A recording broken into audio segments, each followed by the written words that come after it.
Yo, peace everyone. Love, abundance, manifestations, gratitude, and blessings to you all this year. We're here at the farm and we're getting our spring prep going. We're creating some beds and Angelique is over here. And today I just want to walk with you all through the process of creating our spring beds. So what we do is we get these posts that we got from Tractor Supply and we just tie them to some nylon string. And what Angelique is doing is creating our beds with the correct spacing.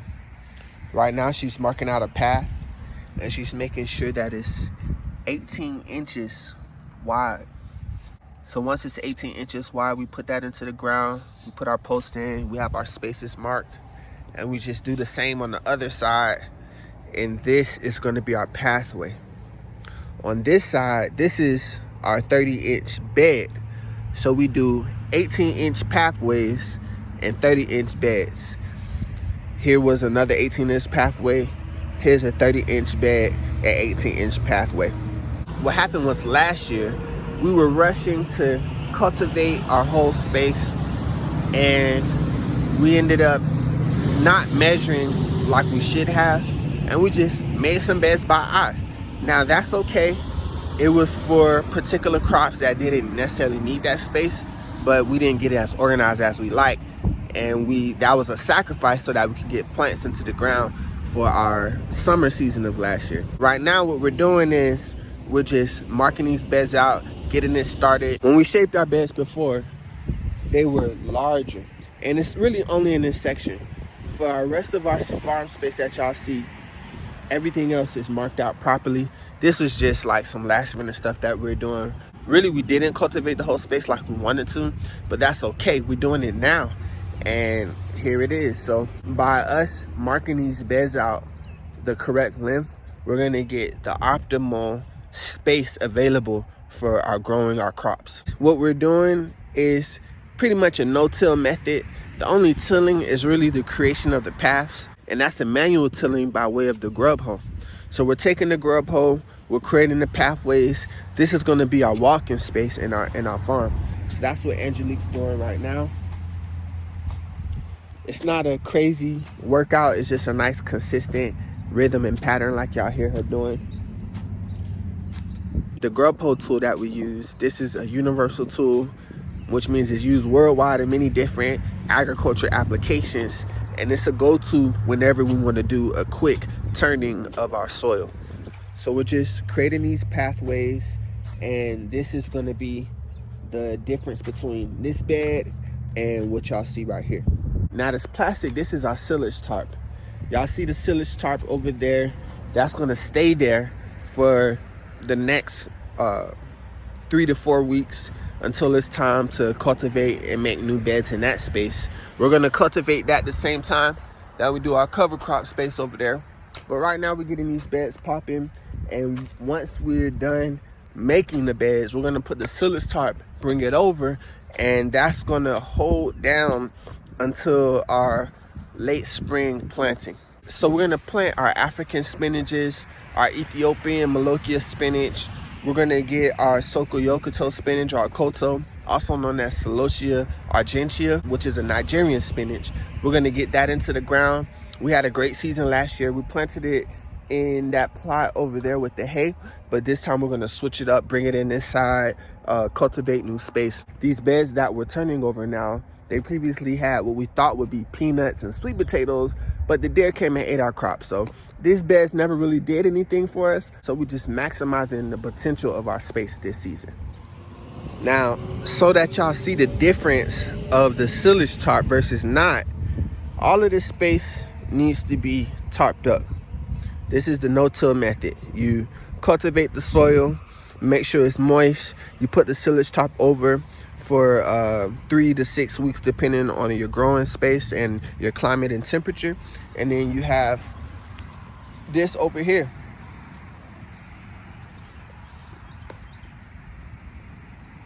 So all of this is where we previously had the tarp area.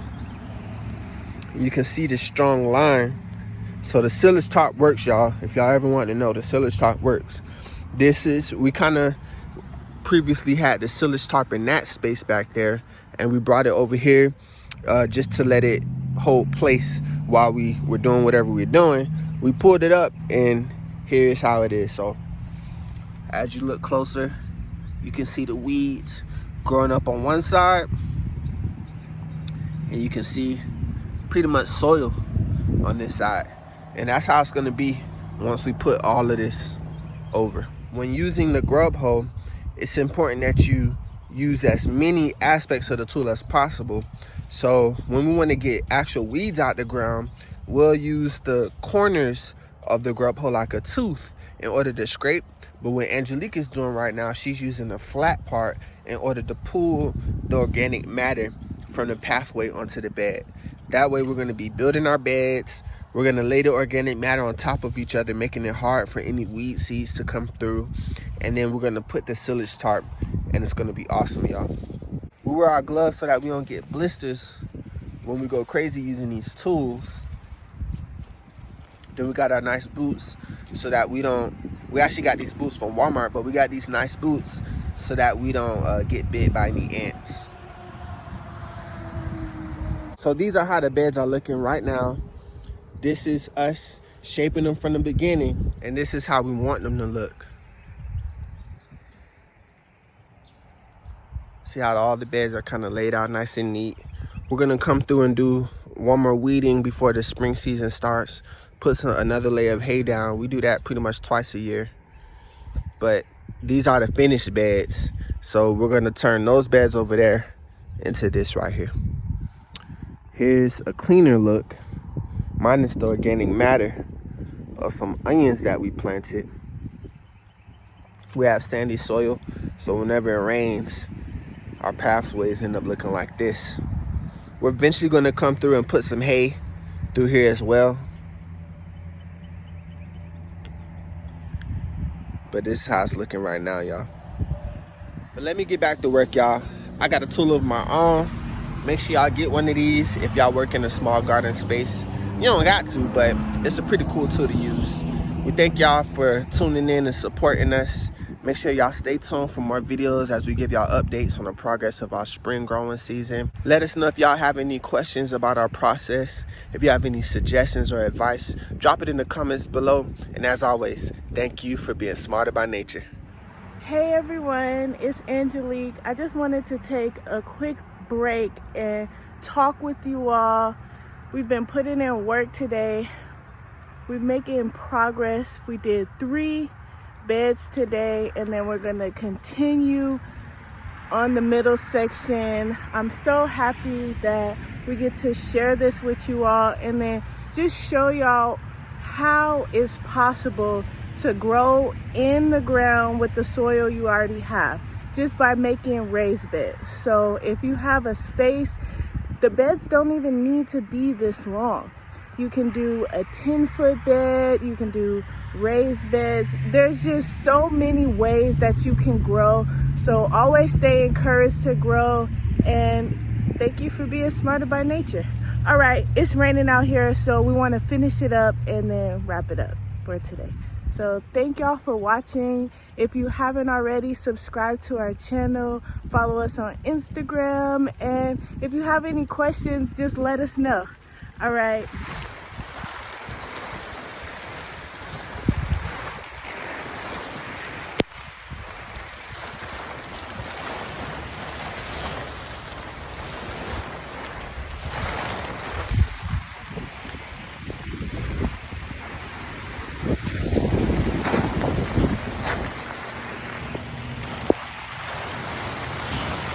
Gotta go.